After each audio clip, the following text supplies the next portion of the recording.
तीसरे सवाल पर बात करेंगे, यीशु कौन है? दुनिया भर में लोग मसीह को जानते हैं। मुस्लिम भाई बहन भी यीशु को मानते हैं। वे कहते हैं कि यीशु एक नबी थे, जैसे आदम, मूसा और इब्राहिम। लेकिन बाइबल हमें बताती है कि यीशु केवल नबी ही नहीं बल्कि प्रभु, उद्धारकर्ता और परमेश्वर के पुत्र हैं। आइए हम बाइबल के आधार पर देखेंगे कि क्यों यीशु सिर्फ नबी नहीं बल्कि प्रभु है। यीशु का जन्म अचानक नहीं हुआ था। सैकड़ों साल पहले भविष्यवक्ताओं ने उनके आने की भविष्यवाणी की थी। यशाया में हम देखते हैं, देखो, एक कुंवारी गर्भवती होगी और एक पुत्र जनेगी और उसका नाम इमानुएल रखा जाएगा, जिसका अर्थ है परमेश्वर हमारे साथ। मीका में लिखा है, हे बेथलेहम, तुझसे एक शासक निकलेगा जो मेरे लोगों पर प्रभुता करेगा। और यशाया में लिखा है, वह हमारे पापों के लिए घायल किया गया, वह हमारे अधर्म कामों के लिए कुचला गया। और भजन संहिता में लिखा है, उन्होंने मेरे हाथ और मेरे पैरों को बेधा। यह क्रूस की भविष्यवाणी थी। इन भविष्यवाणियों से साफ है कि यीशु का जीवन पहले से ही परमेश्वर की योजना का हिस्सा था। मरियम नाम की एक युवती को स्वर्गदूत गाब्रिएल दिखाई दिया। उन्होंने कहा, हे मरियम, तू परमेश्वर की दृष्टि में अनुग्रह पाई है। तुझे पवित्र आत्मा से एक पुत्र होगा, उसका नाम यीशु रखना। वह महान होगा और परम प्रधान का पुत्र कहलाएगा। फिर यीशु का जन्म बेथलेहम में हुआ। वह कोई राजमहल में नहीं बल्कि एक साधारण चरनी में जन्मे। चरवाहे सबसे पहले उन्हें देखने आए थे। स्वर्गदूतों ने घोषणा की, आज तुम्हारे लिए एक उद्धारकर्ता जन्मा है जो प्रभु मसीह है। उनके जन्म से ही पता चलता है कि वे सिर्फ इंसान नहीं बल्कि परमेश्वर के पुत्र हैं। यीशु बड़े होकर साधारण जीवन जीते रहे, लेकिन जब समय पूरा हुआ तो उन्होंने सेवकाई शुरू की। उन्होंने यरदन नदी में यूहन्ना बपतिस्मा देने वाले से बपतिस्मा लिया।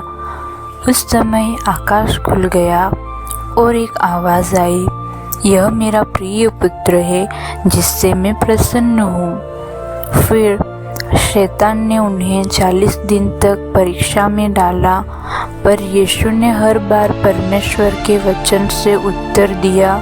यह हमें दिखाता है कि वे पाप रहित हैं।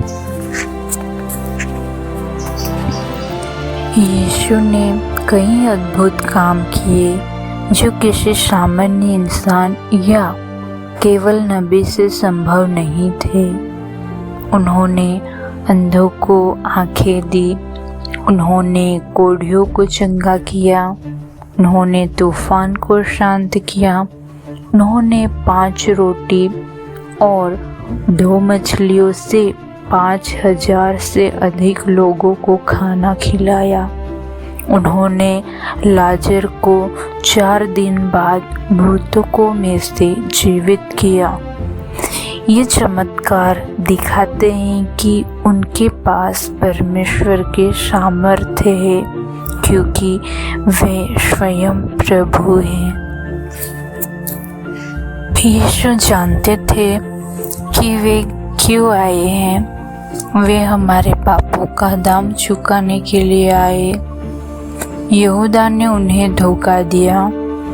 पिलातुस ने उन्हें निर्दोष होने पर भी मौत की सज़ा दी। उन्हें कोड़े मारे गए। उनका उपहास किया गया। अंत में उन्हें क्रूस पर चढ़ाया गया। क्रूस पर उन्हें कहा, पिता, इन्हें क्षमा कर, क्योंकि ये नहीं जानते कि ये क्या कर रहे हैं। ये है उनका प्रेम। उन्होंने पाप के लिए जान दी, हमारे लिए अपनी जान दी। लेकिन कहानी यही ख़त्म नहीं हुई। तीसरे दिन कब्र खाली पाई गई। स्वर्गदूत ने कहा, वह यहाँ नहीं है, वह जी उठा है। यीशु शिष्यों को दिखाई दिए। उन्होंने मृत्यु पर विजय पाई। आज भी वे जीवित है। मुस्लिम भाई यीशु को नबी मानते हैं, लेकिन बाइबल कहती है कि वे केवल नबी नहीं बल्कि प्रभु है, उद्धारकर्ता और परमेश्वर के पुत्र है। भविष्यवाणियाँ पूरी हुई। उनका जन्म अलौकिक था। उनके शिक्षा दिव्य थी। उनके चमत्कार अद्भुत थे। उनका बलिदान अनंत उद्धार के लिए था। उनका पुनरुत्थान प्रमाण है कि वे प्रभु है। सवाल है, आप यीशु को कौन मानते हैं? सिर्फ एक नबी या प्रभु और उद्धारकर्ता? बाइबल कहती है, जो कोई प्रभु यीशु पर विश्वास करेगा उसका उद्धार होगा। यीशु सिर्फ नबी नहीं, यीशु ही प्रभु है।